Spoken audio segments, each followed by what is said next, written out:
Olá pessoal, estou aqui com vocês para mais uma das nossas aulas e hoje nós vamos falar sobre a reflexão da luz.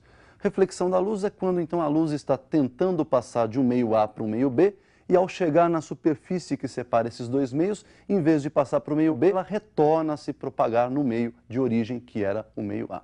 Então veja bem, ela está tentando passar do meio A para o meio B, na superfície de separação ela bate e volta e se propaga novamente no meio de origem. Então, isso é reflexão. Vamos observar aí, então, as leis que regem a reflexão da luz. Nós temos aí um raio incidente, né? Esse raio eu vou chamar de I, está se dirigindo aí para um segundo meio, e temos aí uma superfície que separa o primeiro do segundo meio. Ao chegar na superfície, esse raio então vai retornar ao meio de origem, ele vai voltar para o meio A. Esse raio que volta nós chamamos de raio refletido, vou representar pela letra R.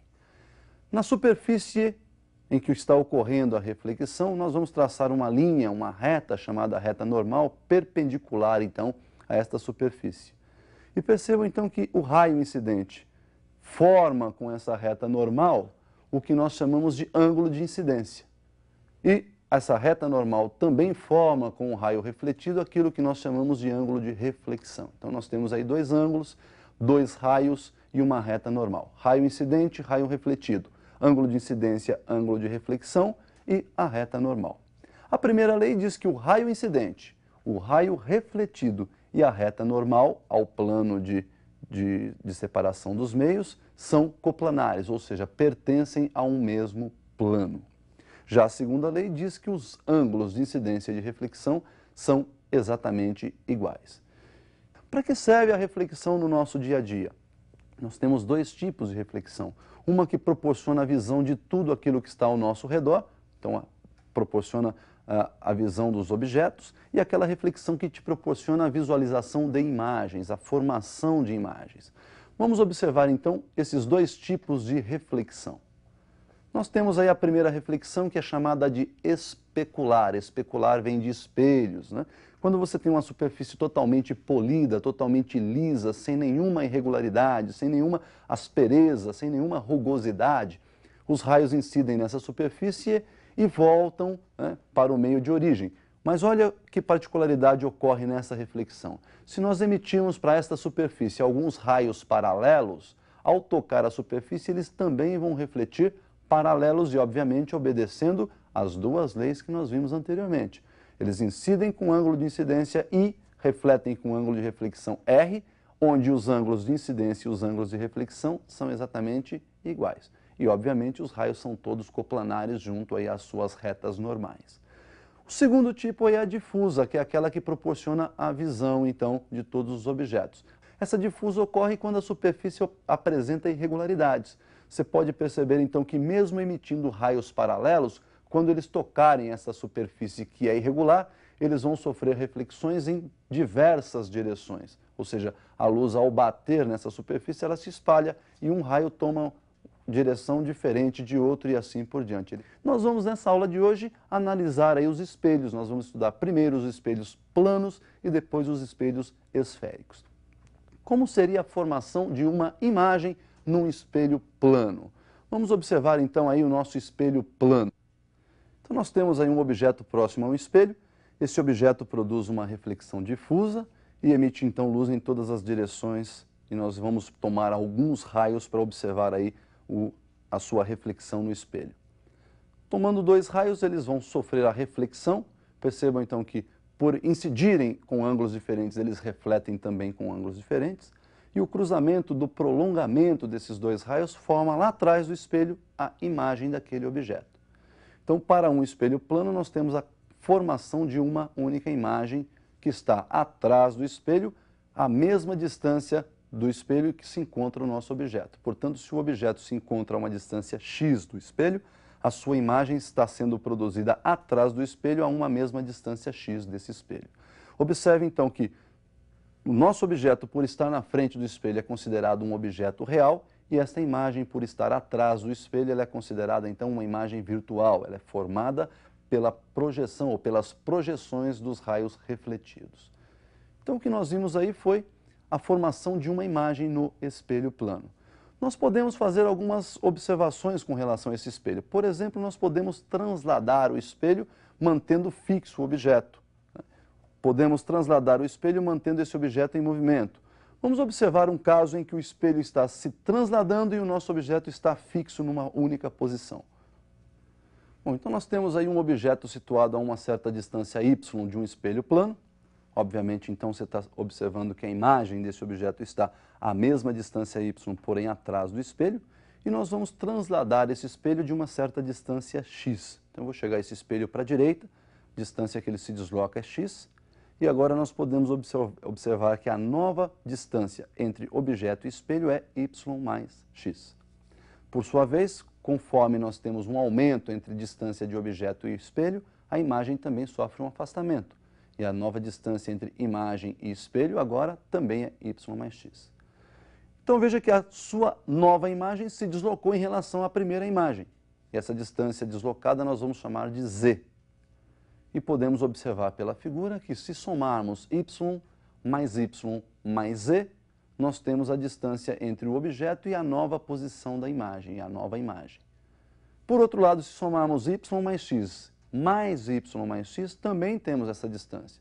Então, nós podemos fazer aí uma igualdade, y mais z igual a y mais x mais x. Bom, juntando ali os y do lado esquerdo, eu tenho 2y mais z. Juntando y e x do lado direito, eu tenho 2y mais 2x. Então, subtraindo 2y dos dois lados da equação, nós temos 2y mais z menos 2y igual 2y mais 2x menos 2y. Resolvendo, então, essa relação matemática, nós temos que z igual a 2 vezes x. Bom, como vocês observaram, o nosso espelho transladou de uma distância x e a imagem transladou de 2 vezes x. Então, se o espelho translada de uma distância x, a imagem translada o dobro dessa distância, o dobro de x. Isso aí, então, é uma relação bastante importante, a translação de espelhos. Uma outra observação é quando nós podemos associar esses espelhos planos.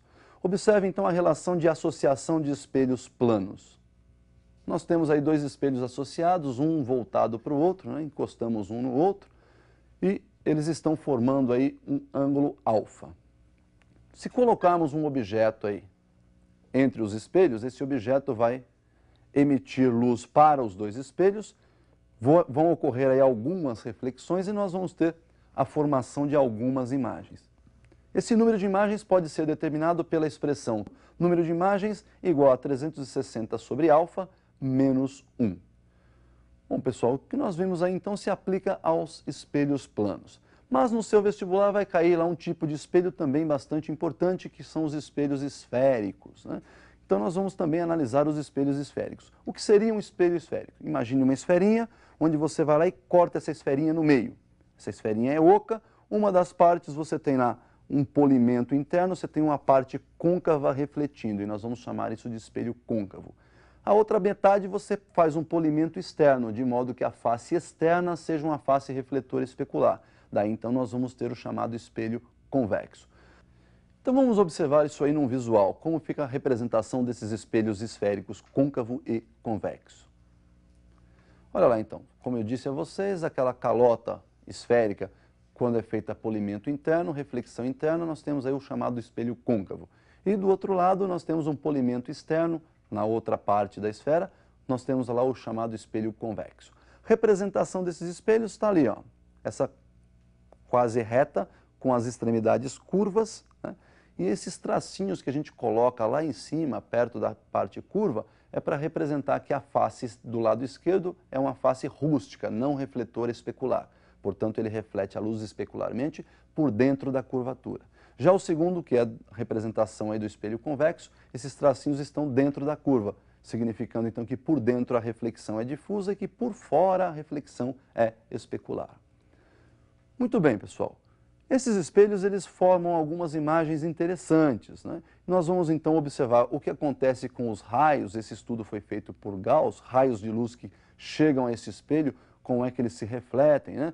E nós temos aí os chamados raios paraxiais, que são aqueles raios bem próximos ao eixo principal desse espelho, e observar a formação das imagens. Então, observem primeiro aí o que nós chamamos de raios notáveis no espelho. Nós temos aí três raios importantes e vamos fazer já uma associação entre os dois espelhos. Se você tem lá no seu espelhinho, né, o eixo principal é aquele eixo que passa pelo centro do espelho, vai até o vértice do espelho é o vértice da esfera de onde ele foi tirado. Então nós temos aí um eixo que passa pelo centro e pelo vértice, e no ponto médio do segmento CV, entre o centro e o vértice, nós temos o chamado foco do espelho. Se você emite um raio paralelo a esse eixo principal para qualquer um dos dois espelhos, este raio vai bater lá no seu espelho e vai refletir passando pelo foco. Então olha lá, para o espelho côncavo, paralelo reflete e volta pelo foco.